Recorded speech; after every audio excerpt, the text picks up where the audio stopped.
안녕하십니까. 한의학 입문TV 강의를 맡은 한의사 이한영입니다. 반갑습니다.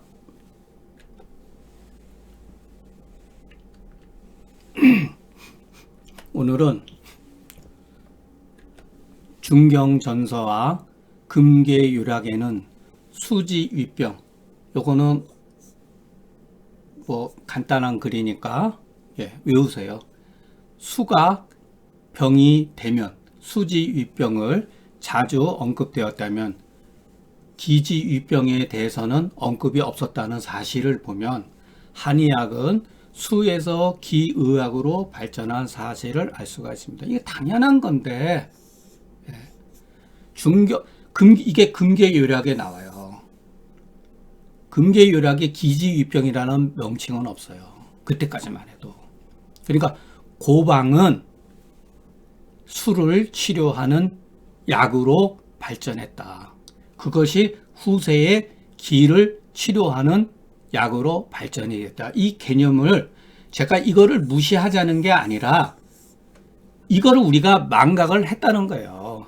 수지위병이라는 거를. 자, 기혈수 병인의 단서가 상한론 금계요약에서 잡출 뒤섞여 나왔으나 후인은 이에 이기 위주, 기로 위주해서 뭐라고 했냐면 기는 생리의 근원이며 만병의 시작이다. 이건 뭐 틀린 얘기는 아니에요. 근데 옛사람들의 입장에서는 제가 그 기론에서 천일생수라고 그랬잖아요. 천일이 수를 생한다. 그런데 여기서는 기로 이 수가 기로 바뀌어서 이렇게 된 거죠. 그렇기 때문에 우리 학문 한의학을 공부하는 사람이 누가 기에 관해서 이 기의 위주에 대해서 익숙히 듣지 않았겠는가? 누구나 다 들었죠. 그러나 고이들은 그러니까 금원 이전이죠. 금계요약 그 이전에 의사들은 오히려 수로서 위주하니 수지위병이라는 말은 일찍이 언급했으나 기지위병이라는 말은 일찍이 언급하지 않았으니 왜 그런가 우리가 생각해 볼 수가 있죠. 다른 게 아니다. 무릇 많은 모든 병의 치료가 모든 병의 시작이 비록 이런 말 쓰면은 뒤에 역접에 말을 이렇게 바꾸려고 그러는 거예요. 비록 기로 인했다 하나 이렇게 다른 뜻이 있다는 거죠. 수와 기는 서로를 감춘다는 거예요. 수는 기에 감추고 기는 수에 감춘다는 거예요. 그렇기 때문에 조금이라도 어떠한 우리 몸에서 병증이 발생되면 기가 울결되는 건 맞아요. 그런데 기가 울결되면 바로 울결된 즉 이렇게 바로 수분 조금이라도 어떠한 현상이 생겨서 기가 울결되면은 바로 수분 변조가 나타난다는 거예요. 영이 수지한다는 거예요. 따라 나타난다는 거예요. 이게 책에 보면 이런 말 있어요. 기가 우라면은 뭐 수기가 따라 나타난다. 이거를 설명을 안 해줬기 때문에 사람들이 쉽게 넘어간 거예요. 수기는 서로 감춘다. 제가 그랬잖아요. 기론에서 수와 기는 하나이면서 둘이고 둘이면서 하나다. 동체이명이다. 같은 몸뚱아리의 이름이 다른 것뿐이다. 그래서 수가 기고 기가 수라고 그랬잖아요. 기가 울결되면은 수분 변조가 우리 몸에서 바로 생기는 거예요. 이 조문에서 해야 되는 거지만, 자, 이렇게 우리가 그 태양병에 보면은 몸이 무겁다. 몸이 무겁다는 말이 있잖아요. 이 증상. 이게 더 심해지면은 동통으로 변하죠. 왜 몸이 무겁냐? 기가 울결돼서 몸이 무거운 게 아니라 기가 울결되면 우리 몸에 바로 수분 변조증, 피하의 수분 변조증이 형성이 되기 때문에 몸이 무거운 거예요. 그래서 마왕탕을 쓰고 계지탕을 쓰는 거예요. 몸이 무겁다 그래서 기가 허하다 그래서 무조건 보기지를 쓰라는 게 아니에요, 이게. 이 논리 때문에 그러는 거예요. 이게 제가 주제 넘은 얘기가 될 수도 있겠지만 고방가들의 이것이 생각이 아니었겠는가라고 저도 추측하는 거예요. 자, 앞으로는 기가 울결됐다. 이게 중요한 게 아니라 어떠한 병증이 기가 울결되는 건 맞아요. 이 틀린 게 아니에요. 기가 울결되면 바로 수분 변조가 형성된다는 거예요. 그렇기 때문에 중경의 처방은 기울을 치료하는 게 아니라 수분 변조를 치료하는 게 바로 기울은 저절로 치료가 된다는 거예요. 이에 고인들은 그 기를 치료하지 않고 치수하니 이수하면 기울자는 저절로 풀어진다. 마왕탕이 소위 발안이수제라 하나, 발안제면서 이수지잖아요. 그것 또한 이기제다. 제가 앞서서 설명해드렸죠. 기상충론에서. 무릇 중경서와 금계요략에 자, 이게 보세요. 수병의 그 나열을 보면 심하유수기, 수역, 수기제 피부, 격간유수, 격간유지음, 담음, 유음, 현음, 이름, 지음, 복음, 이거 뭐 오음 뭐 이런 게 있죠. 유금인가 하나, 둘, 셋, 넷, 다섯, 유금, 오장지수 이거는 금계요략에 나오죠. 수재심, 재패, 재비, 재간, 재신 여기에 따른 수병의 나열을 세분하니 이것은 한 시대 한 사람의 발상이 아니다. 그러니까 나중에 가면 이렇게 극단적으로 이렇게 여기 벌써 오장 변증이 들어가 있잖아요. 그러니까 금계요략도 벌써 내경의 이와 같은 오장 변증을 인용을 한 거예요. 상한론에는 중경서에는 이런 게 없어요.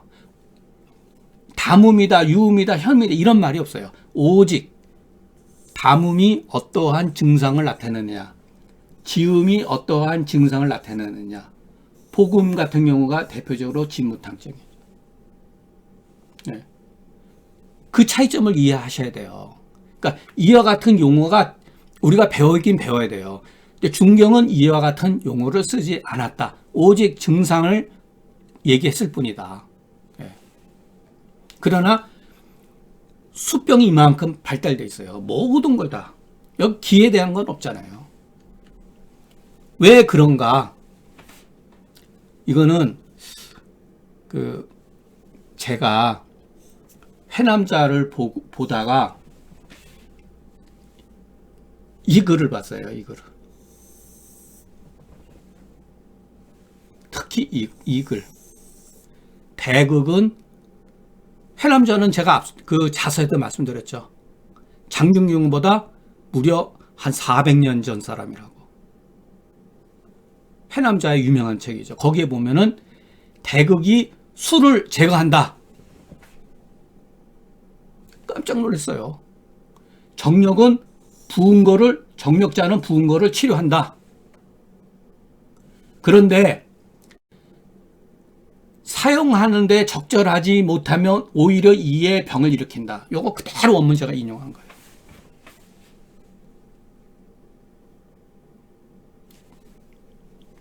해남자는 무슨 본초의 책이 아니에요. 이게 어떻게 우연히 이 한 구절이 거기 들어가 있더라고요. 이 거수가 보면은 병증의 원인이라고 하는 거, 병이라고 하는 개념을 고대 사람들은 인식하고 있었다.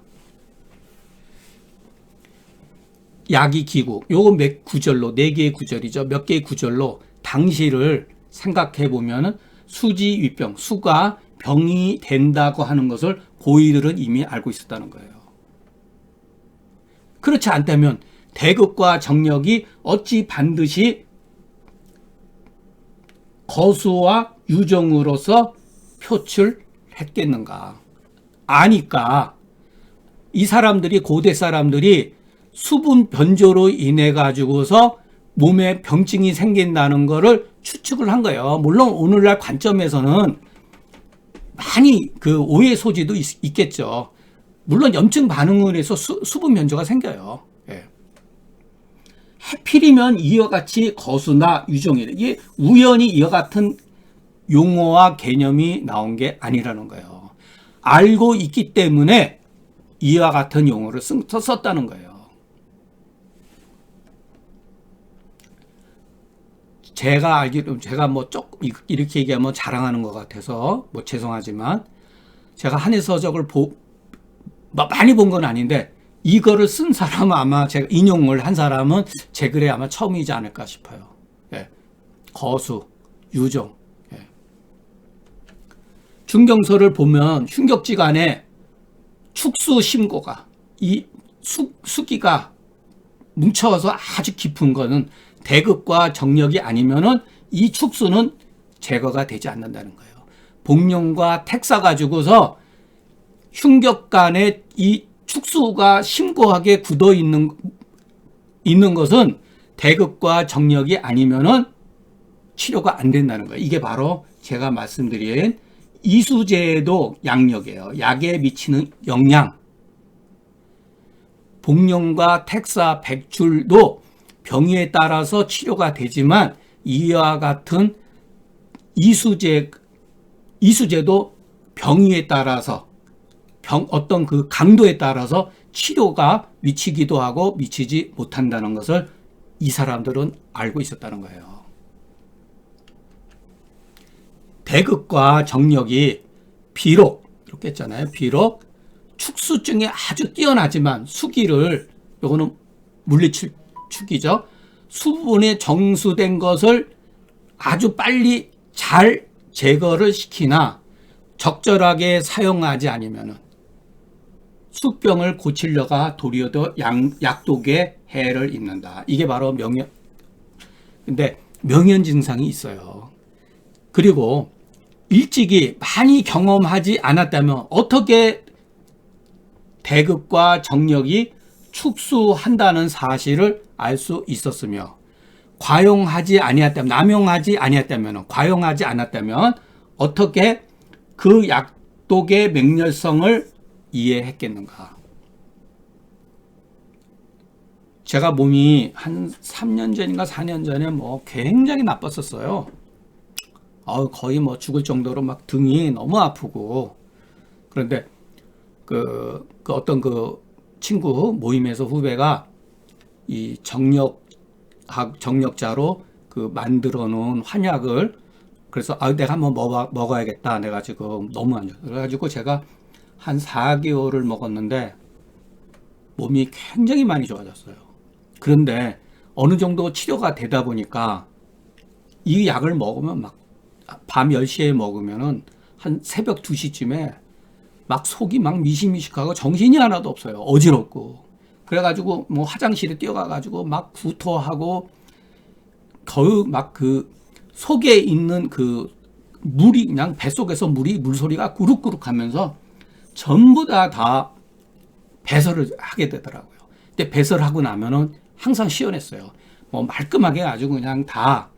그러면서 등이 그렇게 아팠었는데 목 뒤에서부터 막 어떻게, 그때 당시 막 글을 쓰고 그랬을 때 굉장히 힘들었거든요. 하루에 한 8시간에서 10시간씩 앉아서 글도 쓰고 막 그랬는데, 지금도 물론 그 정도는 교정하고 이 PPT 작성하고 강의 준비하는데 하루에 한 6시간, 8시간은 사실은 했어요. 한 10년 세월을.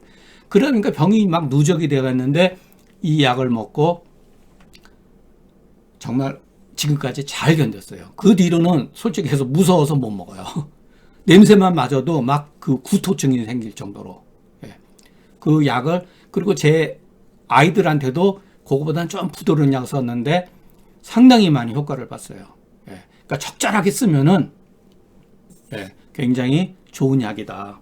그렇기 때문에 제가 앞서서 말씀드린 서전에 양약이 불명현하면 골질이 불추다. 서전에 나왔다 그랬잖아요. 만약에 약이 명현의 증상을 일으키지 아니하면 그 병은 치료되지 않는다. 바로 그런 것은 거의 이와 같은 다소 맹독성에 가까운 약이라고 봐야 돼요. 예. 고의로부터 중경서와 금계유락에 이르기까지 수병에 대해서 조회가 깊었다. 심조도락, 이거는 원래 맹자에 나온 말이에요. 조회가 깊다. 그 증상과 그 처방의 약을 낱낱이 기록하니 수기가 흉엽에 뭉쳐서는, 이게 결흉증이죠. 대함흉탕으로 주지하고, 유음이 심흉에 있으면, 그러니까 이게 현음이죠. 일때는 십조탕으로 주지하고, 지음으로 인해서 호흡곤란, 이게 폐홍이거든요. 정력, 대조, 사패탕으로 주지하니, 이렇게 돼 있잖아요.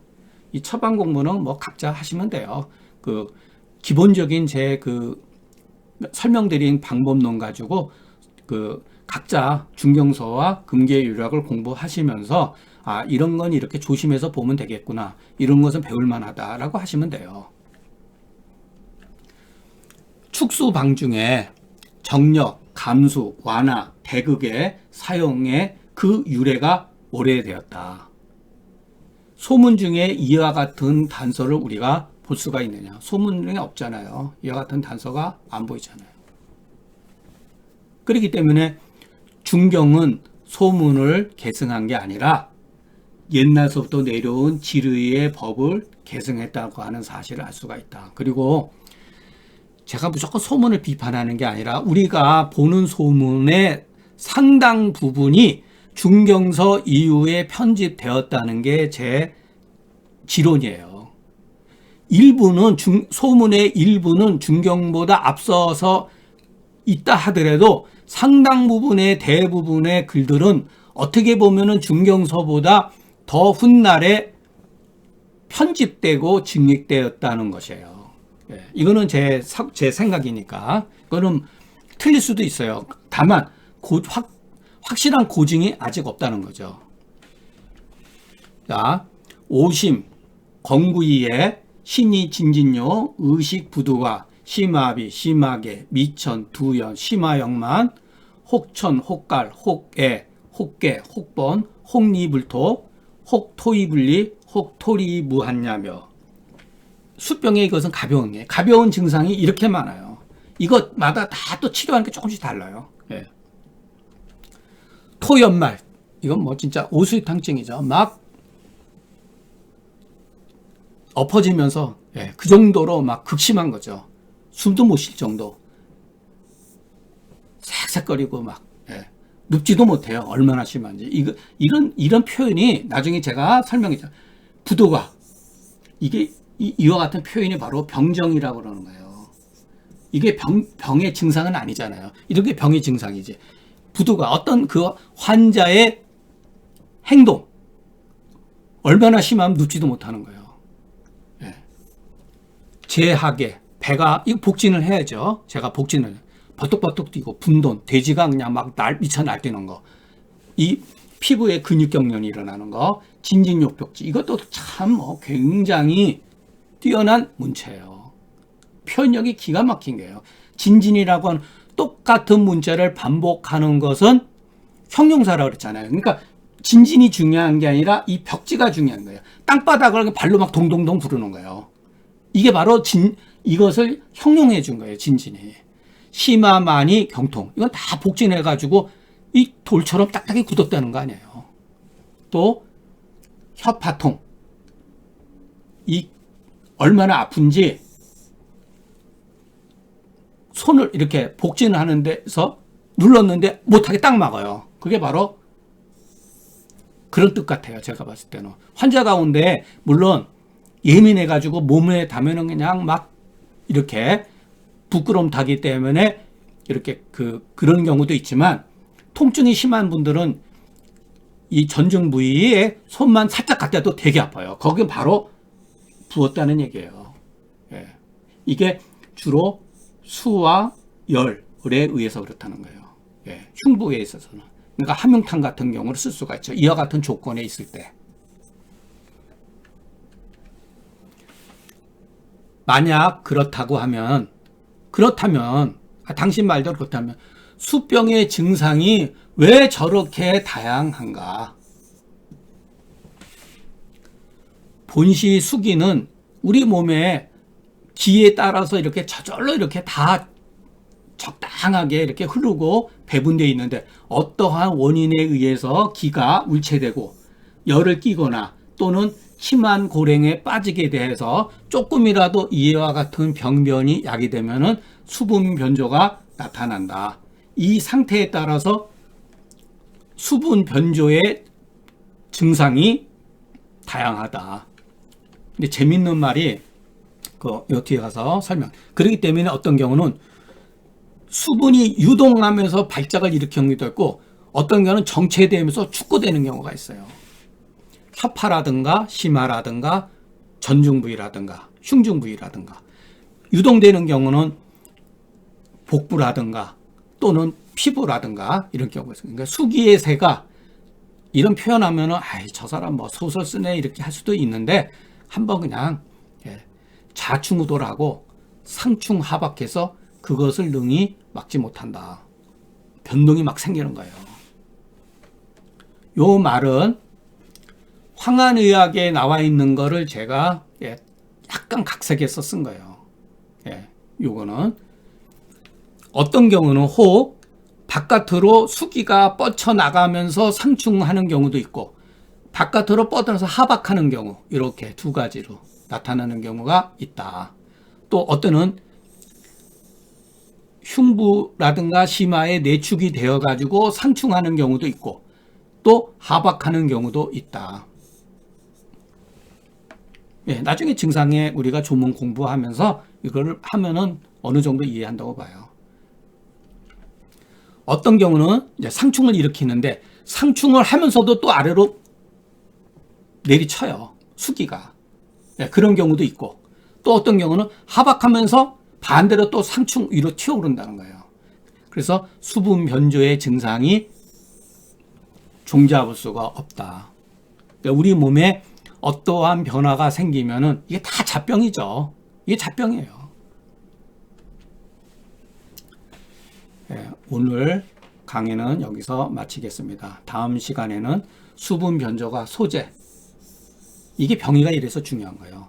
소재에 따라 병증이 달라지며 처방 또한 달라진다. 수분 변조라고 하는 그 병독이 하나인데 왜 약 처방이 다르냐? 소재에 따라서 달라지고 그 소재에 따라서 어떠한 약은 미치기도 하지만 어떠한 약은 못 미치다라고 하는 것을 경험적으로 터득했다고 우리가 봐야 돼요. 지금까지 경청해 주셔서 감사합니다.